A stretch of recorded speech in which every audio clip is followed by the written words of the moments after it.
talked Myles Garrett, a lot of Max Crosby, a little bit of Trey Hendrickson. How about Trayvon Walker? That's our newest edge rusher trade target that we're going to be talking about, that we're going to be looking at on today's show. Welcome in, everybody. My name is Joey Petersen.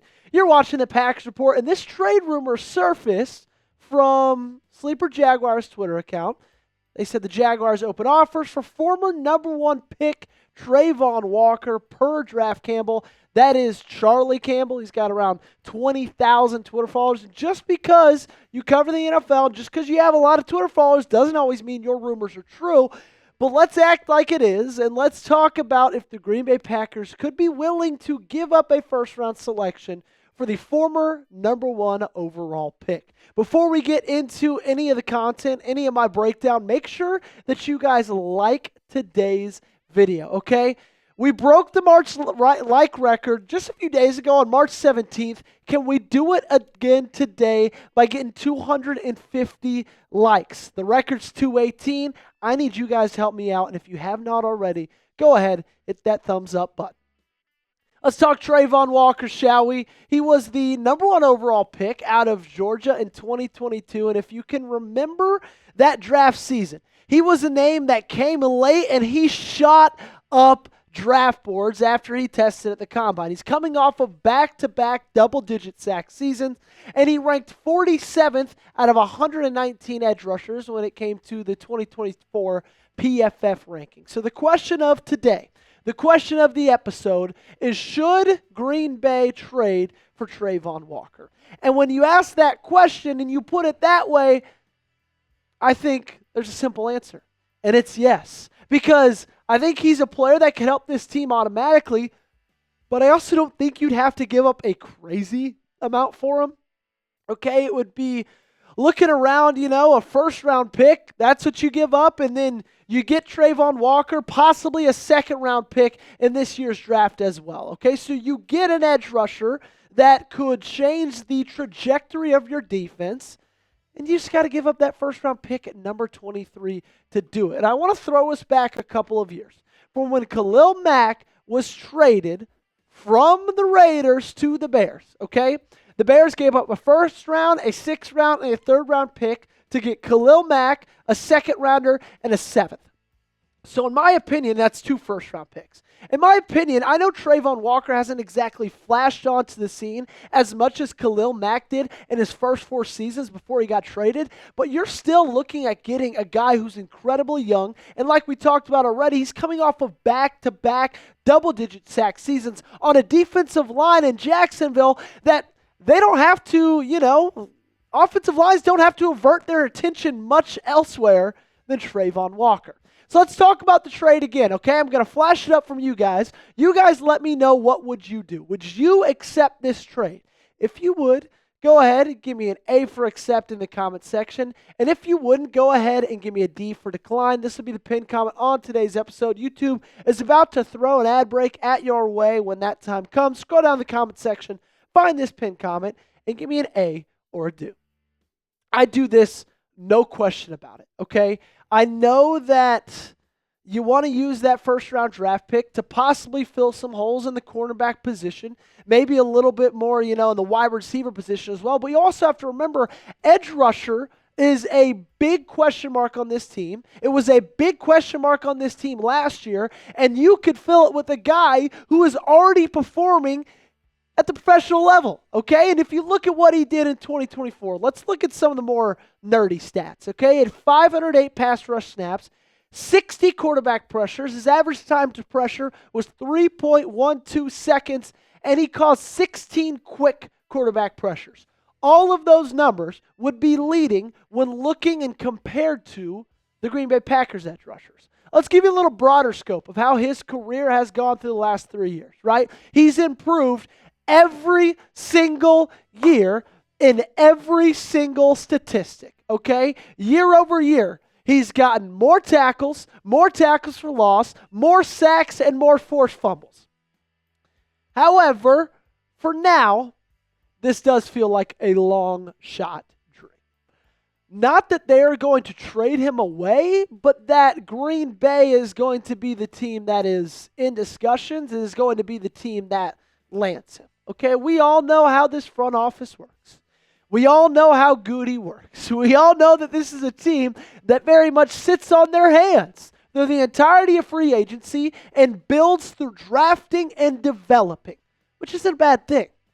But I could see Trayvon Walker actually getting dealt. I think there are some legit validity to these rumors that we've seen. Because if you look at who they've lost and who they've already dealt in free agency, I mean, Liam Cohen got in there and he said, let's clean house. Christian Kirk, Blake Hance, Luke Farrell, Evan Ingram, Mac Jones, Ronald Darby, Devin Duvernay. These aren't just like run-of-the-mill scrubs who barely made the roster or used to be practice squad guys. These are guys that are starters on this team, on both sides of the football. And Liam Cohen and their new general manager, who looks like he's 17 years old, said, you know what? We're going to make some changes around here. Trayvon Walker could be a part of that in the next couple of weeks. However, back to my original point, unfortunately, I'm not expecting a big splash. And there's a reason for that, okay? We went into the NFL free agency period, which started last Monday, so almost 2 weeks ago at this point. And we said, you know what? There aren't a ton of great free agent options, but there's a lot of guys that I'd be really interested in. Josh Sweat, DJ Reed, right? Both of those guys, they signed big deals, but I don't think either of them signed a deal that I wouldn't have been willing to make for the Green Bay Packers. Okay, so because they haven't done anything so far, I don't really expect them to do anything from now until the draft. We got a lot more to talk about on today's show, but before that, make sure you guys hit that subscribe button. If you're still watching, we're about 7 minutes in. It means you still like the video, so why not make it official? Let's make this thing, Facebook official. You hit that sub button. We'll give you daily Packers videos, breaking news coverage, latest news and rumors. It's all 100% free, and there are over 2,000 Packers fans that are already subscribed to the channel. So if you want to be one of the next ones to make that push and to be a part of this family, I promise you, you're not going to find any coverage better anywhere else on this entire platform. It's free. It's easy to do. You get something in return. So I'll ask you one more time, make sure, ladies and gentlemen, to do the right thing and hit that sub button. Alrighty, we talked about it already. This team just hasn't done much, okay? Isaiah McDuffie, Brandon McManus, 2 re-signings, and neither of those were that crazy. And then you signed Aaron Banks. I think you overpaid for him. And then you signed Nate Hobbs, right? 4-year, $48 million deal. The McCole Hardman deal was done earlier this week, and that one's going to be more of a return specialist type of role. And so I don't want to say it's been a boring last couple of weeks, but it's kind of been a boring last couple of weeks. And also, when talking about trading away the first-round pick, we must remember the draft is in Green Bay. It is in Green Bay, Wisconsin. Do you think that this front office, that this organization would trade away their first rounder when the draft is in their own backyard? Because I don't. And I don't really even care what Brian Gutekunst said at the NFL Scouting Combine. Okay, he was asked this question, and he said, Mark actually made a joke the other day. He said, I want to make sure you know you can trade that pick. Okay, and just because he can doesn't mean he will. And just because Mark makes a joke and says that he can doesn't mean he's being legit about it. But I wish he was, okay? Because when you look at the edge rushers that this team has currently on the roster, the guys who are the best at getting to the quarterback, 7.5 sacks is the leader of them all. Not even 50 pressures from any of them.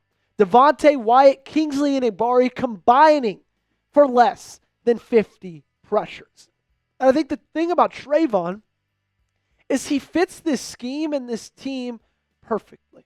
Okay, we've talked a lot about James Pierce Jr., some other edge rushers that are coming up in the combine, and a lot of them aren't necessarily scheme fits. They don't align with what Jeff Hafley and this defense likes to do.